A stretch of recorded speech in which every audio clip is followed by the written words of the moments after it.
Senate Republican leader Mitch McConnell of Kentucky on Wednesday shot down calls from within his own party to try to impeach President Biden, pointing to next year's midterm election as a potential check on the administration.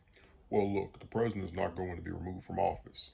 There's a Democratic House, a narrowly Democratic Senate. That's not going to happen, McConnell said at an event in Kentucky. Asked if Biden's handling of the drawdown in Afghanistan merits impeachment and if he would support it. There isn't going to be an impeachment, he added.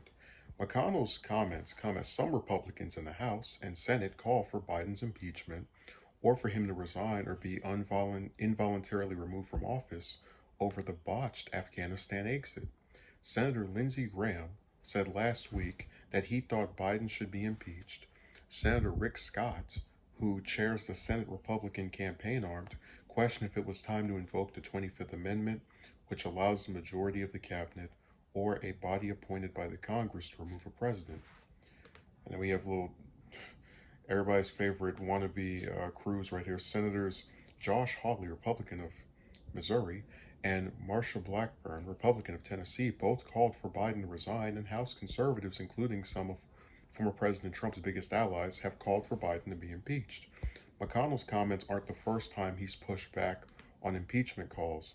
Asked late last month if he agreed with Representative Marjorie Taylor Greene, who filed 3 impeachment articles that Biden should be impeached, McConnell told a Kentucky TV station no. So, this is my theory, right? I believe the Democrats are probably going to lose at least, maybe it's going to be probably the House, because they don't have that big of a majority there. And when that happens, you're going to see more Republicans in the House saying they support getting rid of Biden over Afghanistan, or maybe some other issue, because we have to remember that we're dealing with these reactionaries who, they always want to do something more important and bigger than they actually are, including trying to impeach a president over exiting a war of all things. Like, they won't impeach you for starting the illegal war on unconstitutional grounds, but they will for, getting out in a way they didn't like.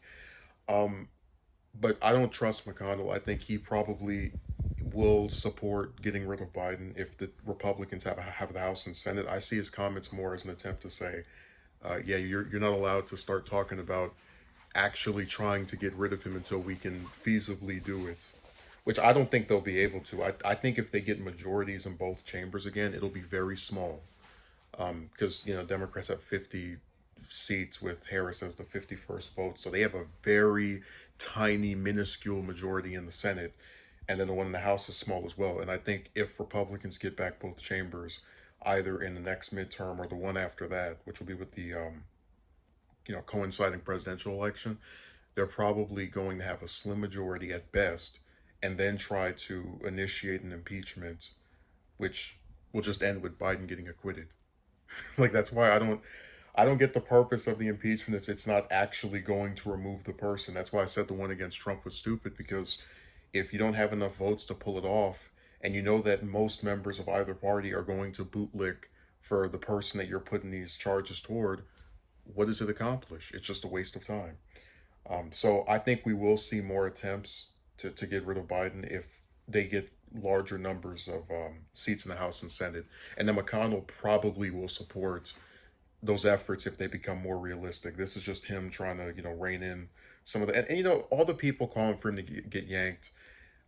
They have very, warmonger type views. They wanted to stay in Afghanistan forever, if you're referring to Graham, for example. So it's really a matter of just, we're more upset at you for exiting the forever war than we are at the people who started it and continued it year after year, with no constitutional justification.